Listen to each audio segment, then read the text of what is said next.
Welcome to Heritage Events Live. With friends like these, the criticality of allies who care in great power competition. We're thrilled to have you here. Here are some tips for making the most of your virtual experience with us. Please submit questions through the Questions tab. Feel free to share your name and affiliation. We love to know who's joining us. If there are any minor technical issues, we ask for your patience, as many of us are working from home and using home internet. I now invite Dakota Wood, Heritage's Senior Research Fellow for Defense Programs, to come on screen. We hope you enjoy the program. Catherine, thank you so much for getting this all set up. I'm looking forward to just a super event today. And these things don't work if we don't have people who are interested in the topic and join. And we've got an extraordinary group of attendees. As mentioned in the invitation, this particular essay was written in support of our upcoming 2021 Heritage Foundation's Index of U.S. Military Strength. That'll be released in mid-November, but provided at the link, and I believe here on the screen here shortly, is a snapshot of our 2020 index. And this has been a terrific series of report cards, basically, on the status of American military power. And what we try to do is provide context for that. Whether you have one ship or 100 ships, it really matters whether the world is an easy place to operate in or a hard place, whether your enemies and competitors have capabilities and are belligerent or are very quiet. And a huge piece of that is your friends, right? Your allies, the alliance structures you have, whether you have other people on your team that you can rely on. Hence the critical importance of this particular essay by Dr. Andrew Mikta, who I asked to join me at this particular time. And what Dr. Mikta has done is really looked at the state of affairs with our NATO allies in particular, but more broadly, the context of alliance relationships and how they play out in various contexts. So what I would like to do as Andrew joins us here on the screen is because he works for the government, this really important disclaimer. Dr. Andrew A. Mikta is the Dean of College of International and Security Studies at the George D. Marshall European Center for Security Studies. And I would remind our attendees that he is joining us from Garmisch, Germany. So again, the miracle of modern technology enables this kind of event to occur. And it's important to note that his views presented here are his, the author of the essay, and obviously what he's going to be sharing with us today, and do not necessarily reflect those of the George C. Marshall European Center for Security Studies, the Department of Defense, or the United States government.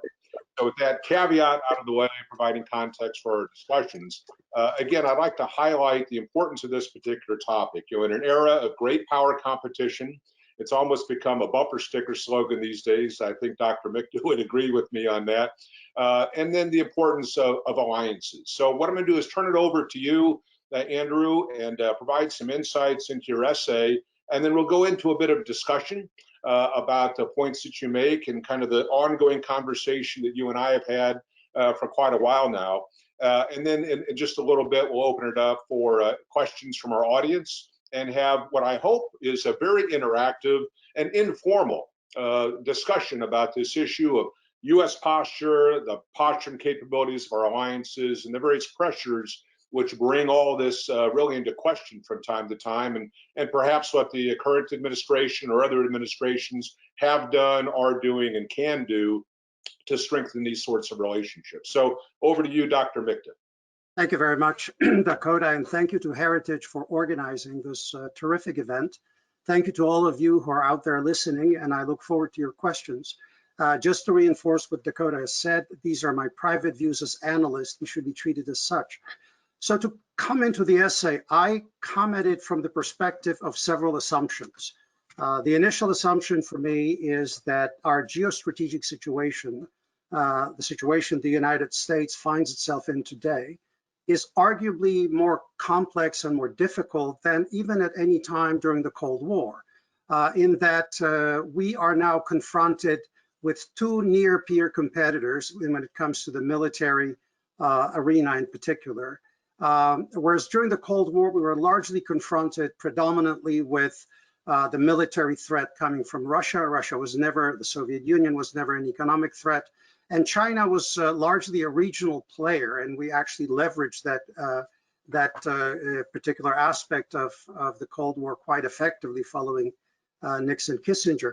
We're now confronted with China, with Russia and China. Russia is a quintessentially revisionist power in my view. It wants to revise the post-Cold War international settlement.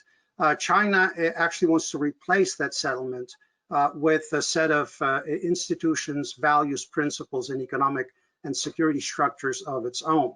So we are dealing in effect with the challenge of two simultaneous threats confronting us and potentially two theaters where we must ensure that deterrence holds and where we can, if we need to, respond. My second point here is that in this complex strategic environment, we have a US military that has been engaged in military operations for 2 decades now. A global war on terror, overseas contingency operations, whichever term you want to use, has restructured our military and has also limited the extent to which the modernization would follow what is today confronting us, which is the great power competition. We were concentrating on counter-terrorist operations, irregular warfare, and such. And in that context, I posit that we're in the process of rebuilding our capabilities, but we're coming at the tail end of 2 decades of warfare and, quite frankly, 3 decades of reduced investment in what needed to be done, especially at the level of hardware and systems that are needed. In that context, I come at alliances. Alliances as key enablers for the United States as we're looking at a theater in the Indo-Pacific and a theater in Europe.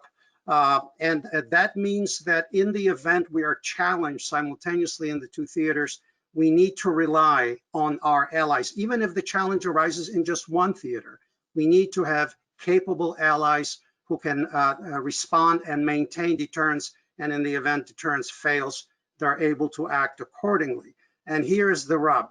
When you look at the European theater in particular, we have several factors that seem to be working against developing the kind of larger, capable, renewed NATO alliance, and I would welcome your comments going forward. And here in the essay, I look at several factors. One is the regionalization of security optics.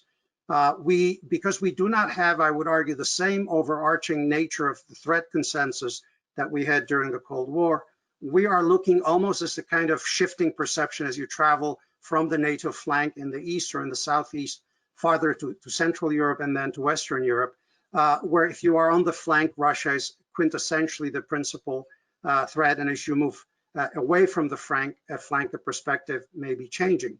The second issue is how the Europeans look at China in this context. For the United States, China is now, without question, both a military problem set and an economic problem set. Here, we are not completely in sync with our European allies. I would argue the Europeans are increasingly recognizing the nature of the military dimension of the Chinese threat, but they still see China predominantly as an economic problem set. We need to find a way to bridge that. And then very quickly, not to take too much of our time for the discussion, if you move to the Asia Pacific, you have a much less structured alliance environment. NATO is a highly bureaucratized organization. You've got the European Union institutions. You've got a whole network of institutional arrangements. In my essay, when I look at the Asia Pacific, I speak largely of South Korea, Japan, and Australia, and New Zealand as the kind of core group of allies that are likely to see the changing security dimension the way we do. My final plea in the essay is that we need to address this hard security strategic challenge and get away from the political dimension of it, especially the kind of personalities and arguments and perceptions that we've had over, not just over the last 3 years, but over the last decade or longer about how we see each other as allies. In other words, I see NATO today as confronted with the requirement of not just burden sharing, but to a large extent burden transferring. That is sufficient investment in hard exercised capabilities. So that in the event there's a threat in the Indo-Pacific that pulls the United States attention in that direction, of course, we would remain in Europe with our enabler, with our strategic deterrence and so forth. but that the Europeans can ensure deterrence holds. And the same applies when we speak about Asia-Pacific Alliance. And I'll stop here, Dakota, and I'll turn it back over to you. Thank you. I'm glad you brought up that point about the difference between burden sharing and thinking about it in terms of burden transfer or burden transference. Clearly that implies that your partner has the ability to contribute something, right? And so in your essay, I think you make obviously some great points, one of which is that NATO is less than it was in terms of military capability that it had during the Cold War, when it was NATO versus Warsaw Pact, and Germany was divided and all those sorts of things. And it's also different, right? So the Cold War ends, and during the happy decade of the 1990s, there was a lot of disinvestment, underinvestment. Military capabilities were allowed to shrink and to wither because there wasn't, this massive opponent across the Eastern European side, in the form of the Soviet Union and Russia at its core. And so it has, NATO members have less military capability, and the military capability they have is very much at home. I mean, there isn't much that is in the form of power projection, right? They can't really deliver things someplace. So for the United States, if you needed to go to some other part of the world, like the Middle East or the Indo-Pacific, and you're dealing with these major competitors like Russia and China, or if you had to deal with something like Iran, I mean, all this is wrapped up in the National Defense Strategy. How do you uncover Europe if Europe can't take care of itself at the very least, right? So maybe you could talk a little bit about your own experience in dealing with your counterparts and the political military establishments there amongst our NATO allies, and kind of how they view this. I mean, the current administration has been criticized for its what's called transactional approach instead of a shared value sort of thing. My view of that personally is that we can have shared values, certainly, but if my partner isn't also contributing in a meaningful way, you really have to question whether or not they have the same kind of commitment to these shared values as we do. So maybe you could take that and expand on that a little bit. Yeah, thank you. These are all excellent points. I would start with the biggest elephant in the room. I mean, for several summits now, we've been talking about the allies spending at 2%. And 2% is significant in that it demonstrates clear commitment. These are targets that have been agreed upon by an alliance of democratic states. So when we constantly revisit the situation where only a relatively small number of allies actually meet those targets, this is a serious political issue within the alliance. But to be quite frank, if you just ask me personally, if you take politics out of this aside, what really matters is real exercised usable capabilities. It's everything from military mobility through cyber, through stocks, equipment, access to infrastructure, access to harbors, the capacity to reinforce and move across the theater, and on and on. And that matters to me more, quite frankly, at the practical military level, whereas the 2% is a clear political statement, very important, again, I emphasize, statement of intent. On the transactional kind of argument, quite frankly, all alliances are to some extent transactional. I mean, we are engaging, especially smaller states, are engaging in an alliance framework. Why? Because it increases their security, because they get something, we all do. The United States benefits greatly from its alliances, both in Europe and in other areas of the world, in the Indo-Pacific, but so do the allies, the Europeans, the South Koreans, the Japanese, and so forth. So I don't put too much stock, Dakota, in this transactional challenge. What makes our alliance unique is that the values buttress the kind of mutuality of obligation and commitment, and they are critical. So, but you cannot build the relationship in which you do not have a clear sense that both sides are stepping up to the plate, that countries bring to the table the capabilities that they can bring to the table in a functioning alliance, in a fully resourced alliance. This allows you to specialize, to actually provide capabilities that you would otherwise not have, because you can draw on your allies' resources and so forth. Coming back to the bottom line, if you think of defending, whether it's in the European theater or in the Indo-Pacific theater, mobility, power projection, all of these are absolutely critical. And so if you have an air force that's not deployable, for example, is it really usable in the event of a crisis if all it can do is, operate on the territory of a member state? I would argue, no, that is not enough of what you need. So I don't put that much stock in transactionalism kind of charge.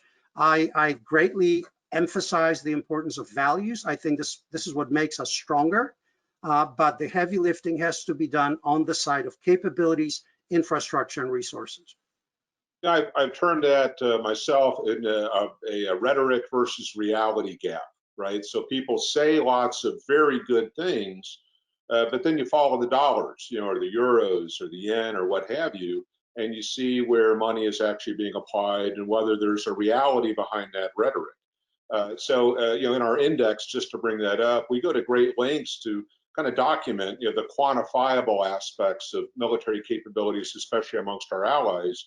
The entire British military establishment, Royal Navy, Royal Air Force, British Army, Royal Marines, the totality of that is smaller than the United States Marine Corps, right? They've got, I think it was 17 surface combatants at last count in their whole Navy. So I'm not sure what you do with the military that small. A year or so ago, Germany was certainly plagued with problems. No operationally deployable submarines.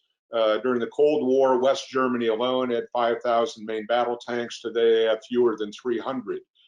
Contracting out their military flight hours to civilian companies just so their pilots could get in working aircraft and fly enough. So do you think there is a public recognition of the extent to which these partner militaries, not to mention our own, have really declined in capacity and in effectiveness, tactical competency, this usable military power that, if it was there, would match the rhetoric and the values that are often spoken about, but it just doesn't seem to be the case. And one more item then, I would say that, say, in the Indo-Pacific, where you see a much more aggressive militarized expansionist China, it tends to wake people up. So whereas Japan has had very much a self-defense, protective sort of perspective on their military capabilities, now they're saying maybe we do have to go outside our home waters, and be competent and be able to work with the Americans so that we can actually do something about these shared values and interests. I mean, if you want to take that for a moment and talk about it, and then shortly here we'll get to some questions that have already been rolling in. Sure, great questions again. So I think the problem is wider than just, European or particular Asian allies, because the European and Asian allies, they differ in terms of their commitment and what they spend and how they exercise and how they see security. I think the problem is structural in the sense that we're still living in the political narrative of what was supposedly happening in 1990. The end of history, the unipolarity, the kind of belief that we had a buy-in from the principal players, and most importantly, that China will democratize, or at least will become a responsible stakeholder in the international system, as the famous phrase went, and that Russia would move in the direction of democratization. We have known pretty much since Georgia, but definitely since Ukraine, that these assumptions have been misplaced from the very beginning. And in my experience, and just from my research and my observations, I think most of the militaries across the NATO alliance and also in the Indo-Pacific understand that very well. What's lagging is the political public narrative across societies and the kind of almost residual visceral reluctance to accept the reality of what's happening. And the second thing is, if I'll look specifically at NATO. NATO has enlarged over several cycles, and initially this seemed like a very kind of simple, almost cost-free exercise, right? Because you were working mainly the political piece, you were assisting the new allies in transforming their institutions, and in terms of the actual hard power, military deployments, presence, exercises, all of this was almost nebulous, kind of in the remote future. We're now in the situation where countries that are flank countries need real planning, need real resources, and we need to start thinking of this NATO in this new environment. And again, in fairness to the European allies, as Sec Gen Stoltenberg has been saying, we've got about $70 billion in new commitments. An extent to which modernization is taking place, that needs to be acknowledged, and the reinvestment is taking place, that needs to be acknowledged as well across our NATO allies. But my problem is that this is, in my view, not enough, and the biggest question is the timeline. So all the kind of assessments that we've had and that your organization has done, that I've been trying to assess where we are relative to Russian capabilities and what the Chinese are likely to do with their naval construction and whatnot. All of this has been scrambled by COVID. We really do not know, I would argue with any degree of precision at this point, whether the timeline of a decade has now contracted to a timeline of 5 years, what impact the kind of horrendous deficit spending that you see necessary to deal with the impact of COVID, but with huge impacts on defense budgets going forward, not just across Europe, also in the United States and our allies in Asia. All of this has to be factored in. So what I've been calling for, and especially when it comes to the NATO alliance, is getting the politics of it right first and foremost. That is getting to some level of consensus between our European allies and us on the nature of Chinese presence in Europe, whether China in fact is already a direct threat to European security, and I believe it is. And in the Indo-Pacific, what needs to be done in order to ensure that deterrence holds, especially in light of what the Chinese have been doing all across the spectrum in South China Sea, in their naval construction, and in terms of access and leveraging the research and development base that we have, in my view, very naively, perhaps even foolishly, allowed the Chinese military to gain access to over the last 3 decades of globalization. We never allowed for that to happen with the Soviet Union. During the Cold War, we never had the kind of access to technology, research, development base, everything that constitutes the strength, the traditional strength of Western democracies. We have allowed the Chinese economy, the Chinese modernization, and by extension, the Chinese military relatively free access to that. Thankfully, that is finally ending. So you've written extensively about the geoeconomic impact, whether it's European dependency on Russian energy coming in, or the dependency of European markets on Chinese investment and access to markets, those sorts of things. And I could spend the next half hour asking you questions on that, and perhaps we'll circle back. But I'll tell you, we've got just a whole list of questions that have come in, and I want to give our attendees their moment here.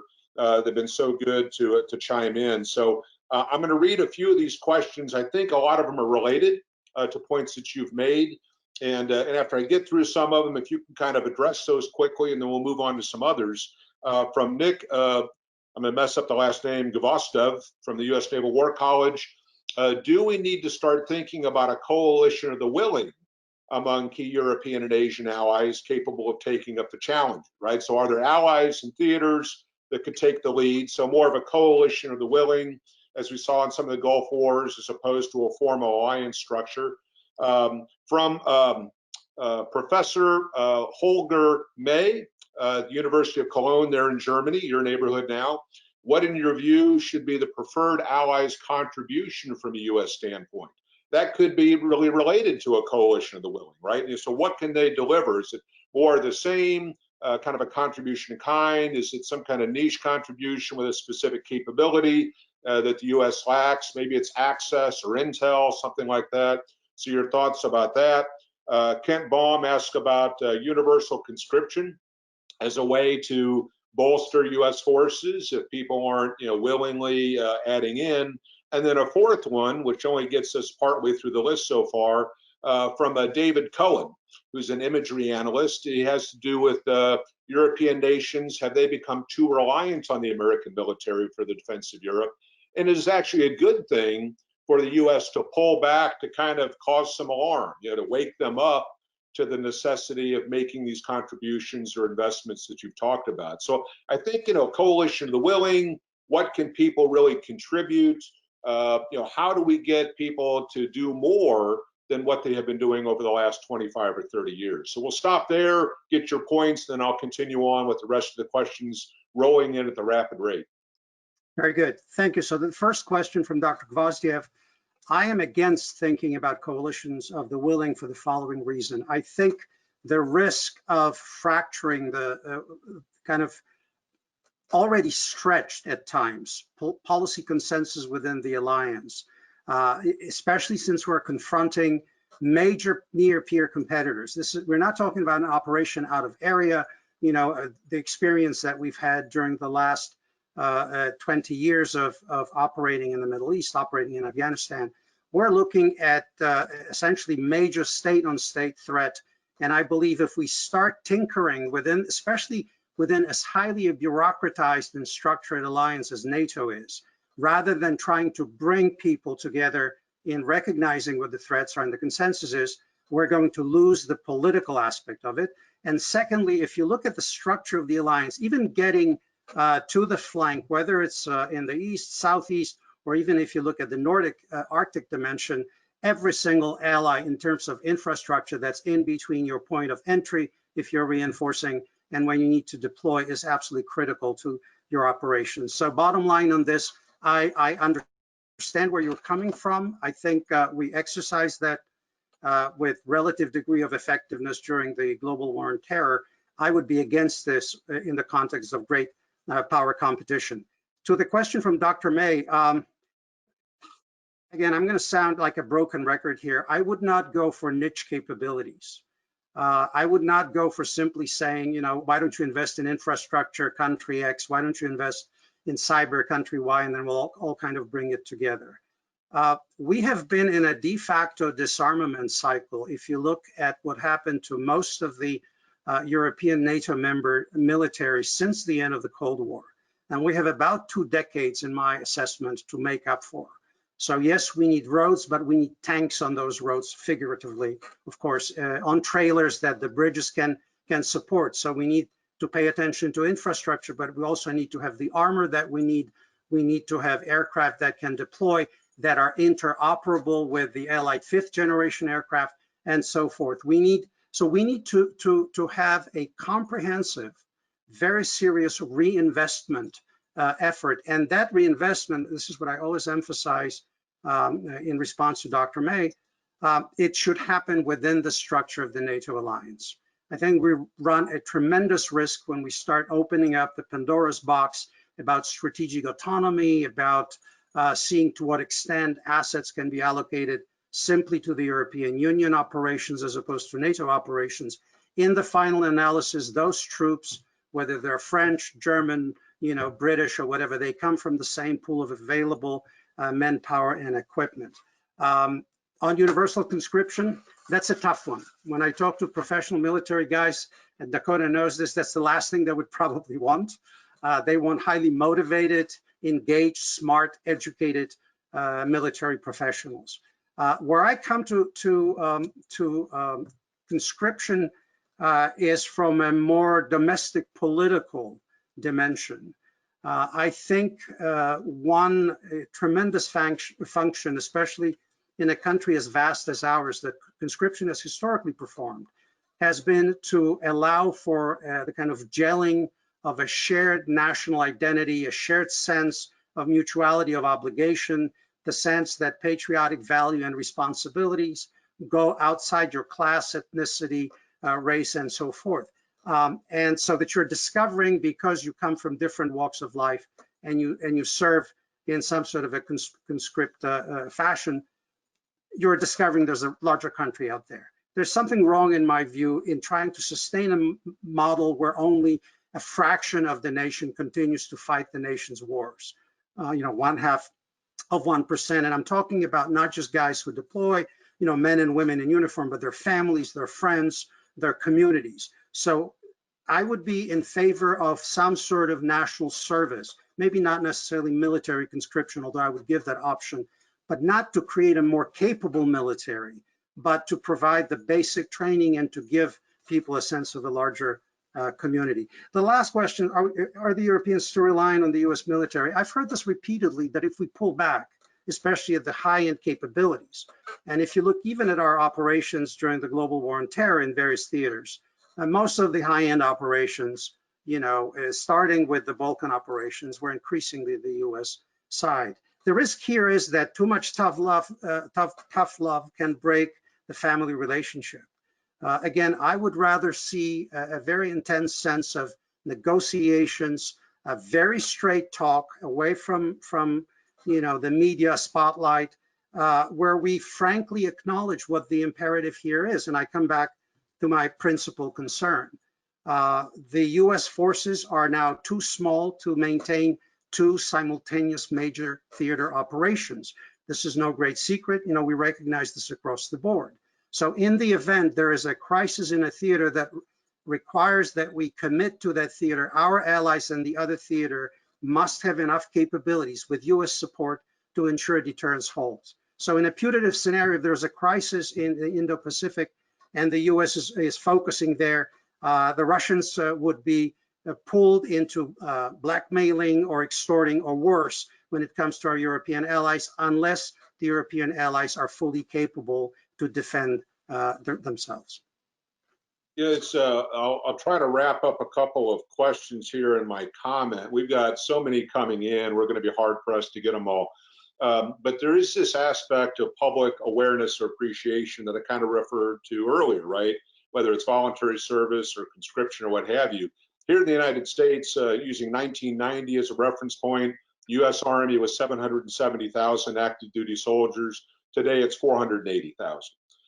Back then we had a population of 250 million. Today we have almost 330 million. So the US military has shrunk by a third while the population has increased by a third. 72% of American youth in that kind of recruitment age are ineligible due to health problems, run-ins with law, drug use, those sorts of things. So there are increasingly fewer touch points for Americans to have any kind of exposure to military affairs. And I think it's even greater there in Europe or in Japan or in Korea, these same sorts of trend lines. So one of the questions that came in from Darren Duke, a fellow Marine from a long time back, is the resistance in the political public narrative that we're talking about really rooted in the incentive to preserve expansive social safety net sorts of things, especially, if you devote more to the defense, it's got to come from someplace. So is there kind of this social piece that we're talking about? Kind of related to that then, a question from Donald Smith, is the biggest European threat a land war, more of a hard war kind of thing, or the creeping takeover of Euro states like in the Baltics, kind of a soft war, below the threshold. So the relationship between the two, if you really don't perceive this hard kind of core physical threat, it's easy to dismiss security concerns. I'm more concerned about social safety net, government entitlement programs, those sorts of things, right? Related to that then, Arthur, I'm sure I'm not going to be able to get this last name right. Kapsrik, analyst, the Polish Institute of International Affairs. Given U.S. focus on Asia Pacific, isn't a decrease in the U.S. force posture in Europe basically inevitable, right? So you have these clashing of trend lines, less appreciation for the necessity of hard power, less people really appreciating that, and yet you have this inevitable shift of attention as the kind of the economic focus shifts to the Indo-Pacific, the rise of China, U.S. attention diverting to Indo-Pacific, and less attention being paid by the Europeans on these kind of mutual security interests. So those are three, and maybe if you could briefly address that collection of three, and then we'll get into some more of these others that are coming in. Okay, very good. I'll try to be very concise here.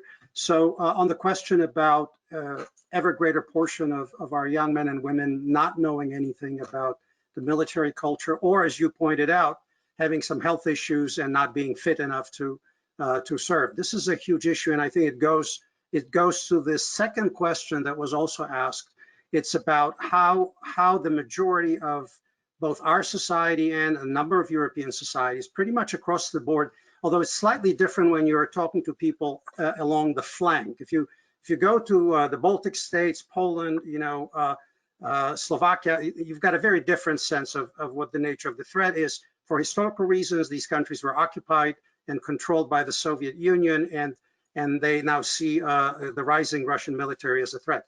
But there is a societal change, and I think I keep coming back in my writings to the argument that most of our problems, quite frankly, are internal in terms of social cohesion, the kind of larger political consensus at the elite level that can then be communicated across society and recognized as such when it comes to the the way the world really looks today in terms of hard power, in terms of kind of predatory behavior that you have seen that has been on part of the Chinese. We've tolerated this for decades when it came to market access, theft on technology, and whatnot. Which brings me to the third point. Yeah, I would argue that in many regards, we are much more subject to IW threats. We're much more subject to hybrid threats than at this point looking at some sort of a massive all-out attack for one reason.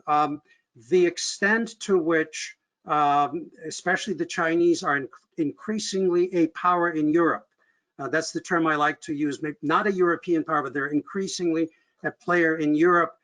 Initially, the path was similar to what you saw with the United States. The Chinese were trying to do what they've done to a number of smaller countries in Europe, acquisition of assets, in effect, growing elite capture kind of efforts and whatnot. Now you have a decrease in direct foreign investment from China when it comes to asset acquisition, but you've got increase in investment and research and development. So it becomes more difficult to do that in the US. The Chinese seem to be shifting more in this direction. And if you look also at the ability of the Russians to both infiltrate and run irregular operations, this to me is something that needs to be clearly articulated to the public, because without that larger buy-in from the public, it'll be very hard to increase defense spending, especially in the post-COVID environment. We're looking at potentially devastating cuts in defense spending, not just in Europe, but also possibly in the US, unless there is broad-based public understanding of what it is that we're confronting out there and how important it is for the allies to be capable on both sides of the Atlantic. And finally, is the US withdrawal from Europe inevitable since we're focusing on the Asia Pacific? No. I think the United States fully appreciates how important it is to maintain presence in Europe and to ensure that Europe can be defended, that Europe can deter threats. Now, it's again a subject of a longer conversation we should have with our allies about what this picture is supposed to look like, say 5 and 10 years out. And that's the conversation that we should have. Yeah, the next question I'll bring up is from Bill Anderson. He talks about the potential of China overplaying their hand in Europe. As noted recently, quote, a survey by the European Council on Foreign Relations found 62% of Europeans view China in a negative light. Now, you have written before about the critical economic relationship between Germany and China as an example.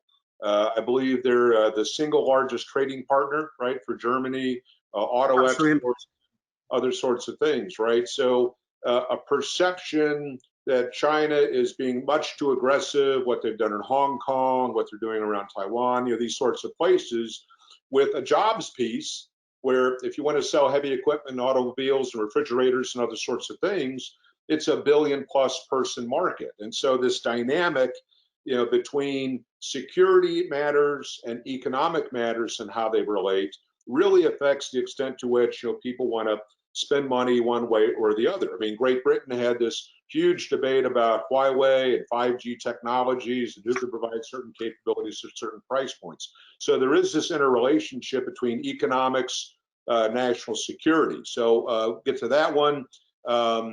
The next one was from Don Thieme, who's up at Naval War College as well. and it had to do with this niche or shared capability responsibilities. Kind of hard to have that conversation if you don't solve interoperability challenges. So if you're buying one type of airplane and it doesn't play well with another type of airplane, there's national interest for economic reasons to have homegrown capabilities, but those have to, reconcile well, right, with who you're wanting to work with, which is a strength of NATO in the past and why coalitions of the willing don't work out, so well. So let's hit those two real quick, and then we'll get into a couple of others that have come in. Okay, the economic piece is huge. China and Russia differ on a number of strategic and tactical approaches, but they agree on one. They prefer to work with individual European countries, individual Asian states, and with us individually. They do not want to have to deal with a larger EU response and with a larger NATO response. I agree with you with the question also that came in. There is a sense of growing unease on the part of the European political leadership as to how China has behaved. The Chinese have overplayed their hand on in a number of cases, trying to be heavy-handed, especially when it comes to freedom of the media in Europe, and kind of trying to dictate the terms, as they have done with us when they were contracting research from universities and things of that sort.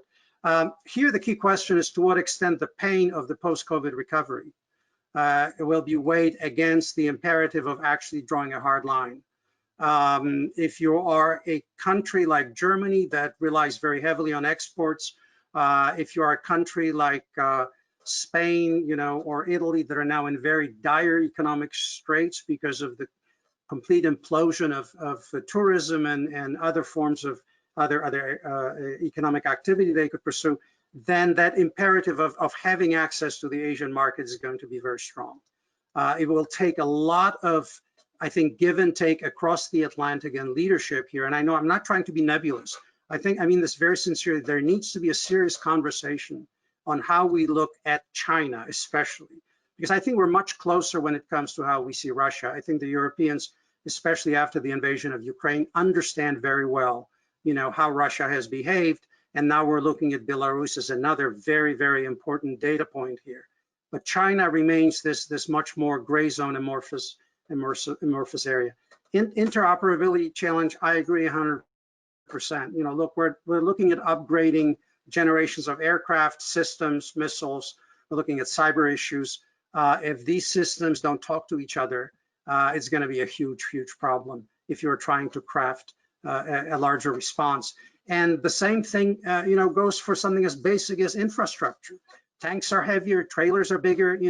All the bridges during the Cold War that were rated to carry them, trailers, access to fueling, all of that stuff requires a broad-based understanding and felt in the bones and communicated to the people that we are tracking for a very dangerous international environment where hard security considerations, including military power, are paramount.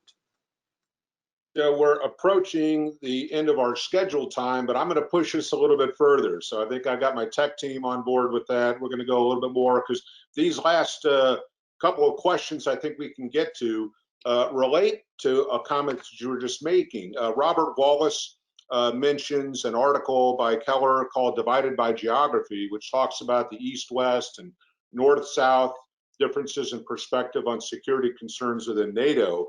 So he says, how do you envision forcing a country like Italy to view Russia as a threat when they have to manage a failing economy, immigrant challenges, or Turkey, which sees different ways to accommodate Russian interests or pushback, et cetera.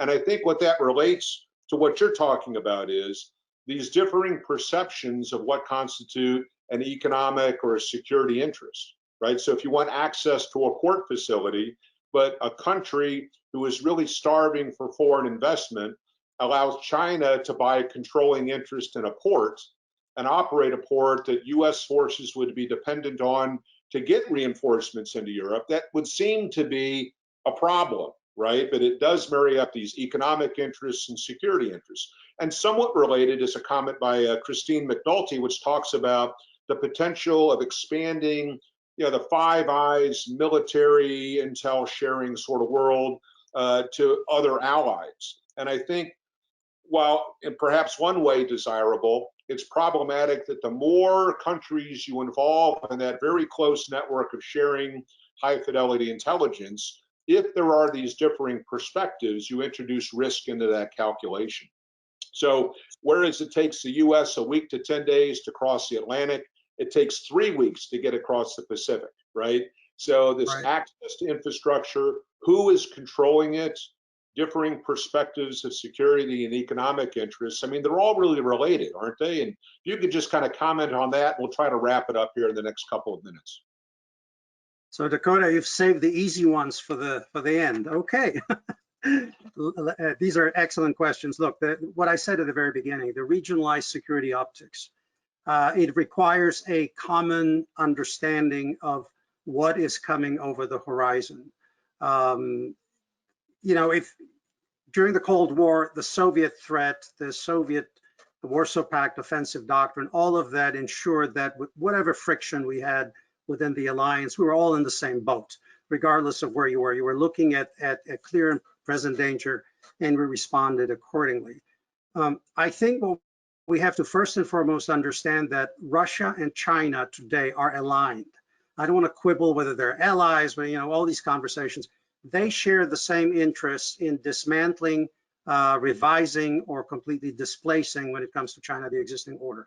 What that means is that what happens across Eurasia with the Chinese infrastructure projects, with the attempt to push us out of Western Pacific, with the growing naval capability, missile capability, cyber and other systems they're putting in place.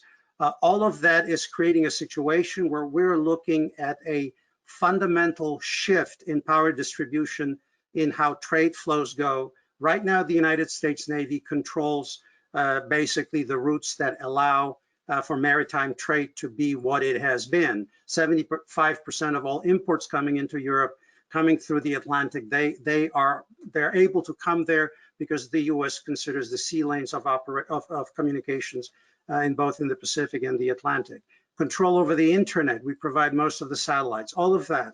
What we're looking at with the Chinese-Russian efforts to overthrow this is a fundamental shift where if it comes to that, if the Chinese build a alternative land-based supply network, the Belt and Road, the 50 special economic zones, everything that they've been talking about and trying to accomplish, that would transform, in effect, Europe from being an entry point for the transatlantic community into Eurasia, into a tail end of a Chinese-dominated supply chain, and the same would apply to the countries that are now on the periphery in the Indo-Pacific. That is the kind of understanding that has to enter the conversation. We are missing the big picture and being able to organize and mobilize our public opinions by speaking just almost like the Russians want to do this, talk about individual threats. We have to see the threat as a comprehensive global threat that these two great near peer competitors are posing to us. And then we can work the lower tier of the problems. Turkey, you know, the East-West relationships, the differences when it comes to economic interests. I think once we get that largest strategic consensus, those are manageable. Well, I think it's a great way to wrap up the conversation. I was really struck by one of the many comments you had in your essay that alliances don't unravel, they hollow out, right? So it's people losing focus and losing a sense of what's important. So I would encourage all of our attendees here, been fantastic. The questions were great. To really click on the link and read Dr. Michta's fantastic essay that he's contributed to our index of U.S. military strength. It really is must reading. It's been picked up by a lot of news services, and we expect it to go a long way in really promoting and forwarding this conversation. So Andrew, thanks so much for taking time. I know you're 6 hours ahead there in Garmisch, but thanks for staying around and sharing these insights. To our attendees, thanks for taking time out of your day. I know it's busy. These webinars are kind of weird things, but it's the way we get around and continue to share ideas. And thanks for the great support from our heritage team that makes this sort of thing possible. So again, God bless all, and thank you for your time and attention.